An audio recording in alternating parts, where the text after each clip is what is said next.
have this thing that fits on the carburetor, but I don't know what it's for. What are these things for? It's a block-off plate or something. It's a cover so you don't get crud in there? Crud on your tunnel ram.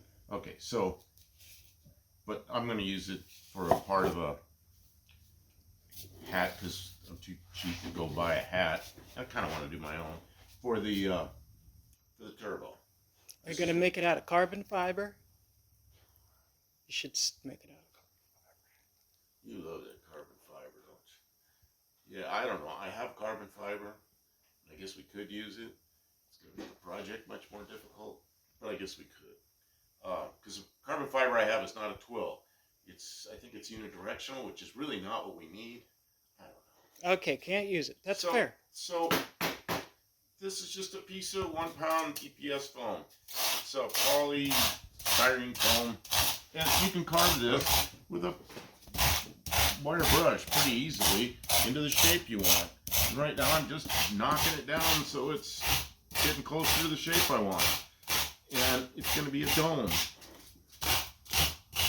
Okay, save me that foam. I'm going to use it for filler. You just suck this up with a vacuum cleaner. Take it out of the vacuum. With all the mouse turds and everything else in the vacuum. So, I mean, I wanted to take chunks of this stuff, like this. This was an airfoil, but you could billets of this stuff. You could just make a car and then carve it the shape you want and fiberglass over it, pull a mold, and now you got a mold for a car.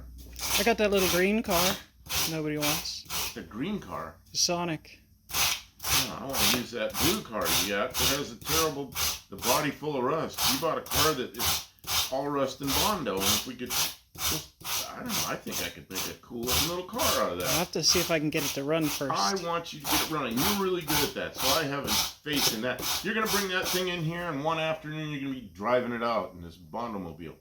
But we could take the Bondomobile off and make it into a nice looking car. Carbon fiber car, maybe.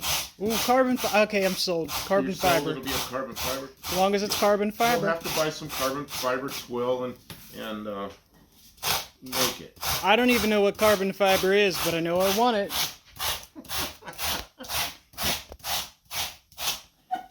And it would be fun to make it. Well, and then the thing is, once you have the mold, somebody else might want it. You could sell bodies for Spitfire. And somebody even wants to build a kit car anymore. Selling the whole body, just bolts on. I don't know.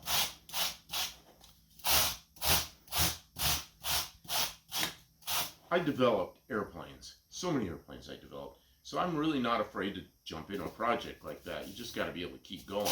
The thing about developing airplanes is I usually have a whole factory of people that I could, if I needed parts machined, I just handed the machine and needed something done. Welding, I just send it to the welding shop.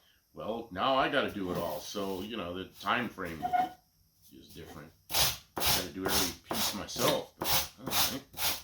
Still fun. I almost have the shape I want. So, I'm just trying to make like a little dome. And then I'll pull a mold off one end of this. So we have an inlet. Put that in this dome when I'm finished. And make it. This will get covered with something, probably epoxy fiberglass or something to make it. You can't put Bondo over it because Bondo will melt this stuff. Got to use epoxy.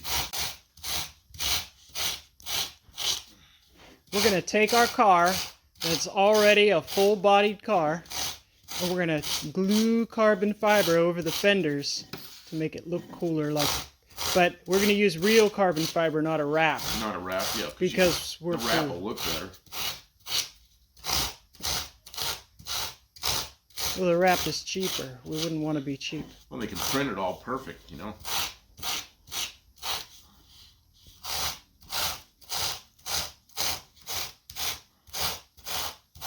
I'm just making a little igloo here.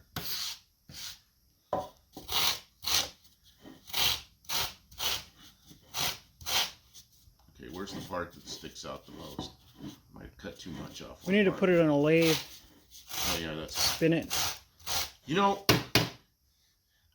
the old people that remember this, a toy company called Kenner.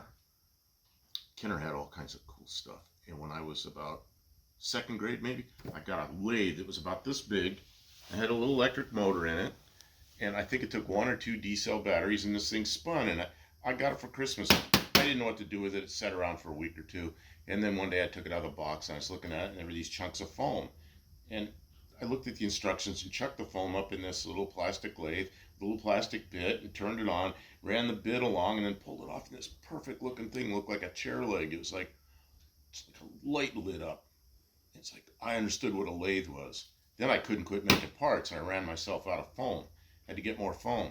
But that was the beginning of my machine tool stuff, was that Kenner toy lathe. What a great toy. I don't have toys like that anymore. I made so much stuff out of foam, but I didn't know about fiberglass yet, or I could have really made something. That was a really good story. It was a great toy. Really relevant. I never heard you tell that story, and I remember the Saturday morning cartoons and the Kenner commercials, and they would go, "It's Kenner, it's fun." Kenner had so much good stuff. Can't have this thing too big. Can't have this comb too big, but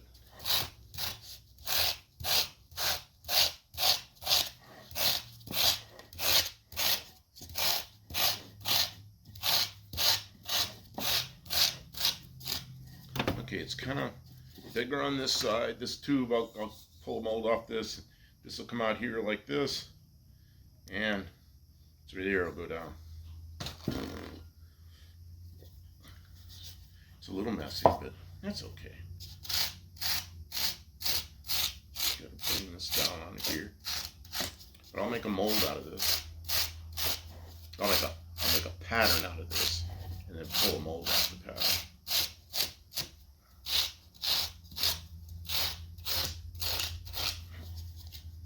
You remember when you got me this? We kind of made an unboxing, unbagging something. You bought me this. yeah.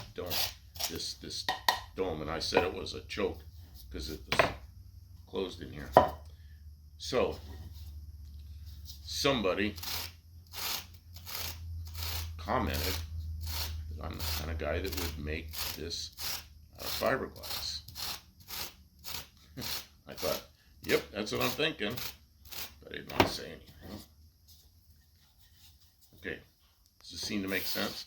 Sure does. And then this. It seems like it's too tall. Are you only going to use part of the way down of the aluminum part? Yeah, let's see.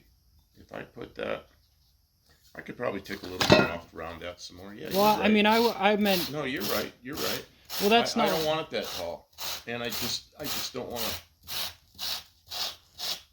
See, what I got to do though is bring this around, because this will be the side with the tube over here, and this will be the side with the.